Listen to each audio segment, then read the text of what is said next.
Welcome everyone. Today we're diving into the art of file management. Whether you're a student or a budding professional, keeping your files organized is key. Production artists are tasked with a crucial responsibility: organizing files in a manner that's accessible to everyone involved, from graphic designers to directors and even clients. Organization is paramount for seamless collaboration. Understanding various file naming systems and management methods is essential. It's not just about what works for you, it's about ensuring others can easily navigate and comprehend your organization system. Your files will span different projects, clients, and job types. Your organization system must cater to this diversity, accommodating multiple clients, projects, and job specifications. Let's dive into setting up your file structure. Begin with research. Explore existing methods, take notes, and experiment to determine what works best with your workflow. After thorough research, tailor your system to suit your needs. Decide what works best for your academic pursuits or your professional endeavors, and then implement it into your computer system. Let's take a peek at how I organize my PhD education. Starting with the current year and breaking it down by program and course walks, mirroring the structure of undergraduate and master course walk programs as well. Further breakdown by semester helps manage workload and focus. Each semester gets a folder, allowing for clear focus on my current classes. Inside semester folders, I categorize classes to maintain focus. Limiting visibility to a couple of classes per semester aids in concentration. Class folders break down into topics, ensuring alignment with class calendars and weekly objectives. Within topic folders, individual elements of the class are organized, from resources to assignments, keeping track of every aspect of the curriculum. Finally, files are stored within specific class elements. Detailed naming conventions facilitate easy retrieval and understanding of file content. Now let's dive deeper into organizing client files for creative projects.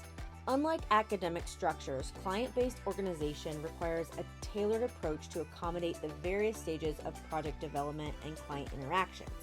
First, the asset folder. At the core of its structure lies the assets folder. It houses essential project elements such as logos, fonts, colors, graphics, and photos specific to each project. This centralized repository ensures easy access to vital resources throughout the project lifecycle. Then you have project phase subfolders. Within the project folder, subfolders are categorized based off the different project phases, facilitating a seamless workflow progression. First, you have research. It's the initial exploration and gathering of project-related information, including client briefs, market analysis, and competitor research. Then you have your thumbnails. That's your conceptualization phase, where your initial design sketches and rough ideas are developed and reviewed. Then you've got your rough production files. These are your draft versions and early stage prototypes, allowing for your iterative refinement and your client feedback. Then you've got your deliverable files. These are your finalized assets that are ready for client delivery. They include your high-res designs, print-ready files, and your digital deliverables. By structuring client files in this manner, you maintain clarity and efficiency throughout the creative process, ensuring smooth collaboration and timely project delivery. Now let's discuss naming conventions. This is crucial for effective file management. Begin with a top-level identifier, such as the year. Then I use a 3-letter client code for easy identification. This is often used in agencies for invoicing purposes. I also implement a job number for each project, ensuring a systematic tracking, especially when using project management systems.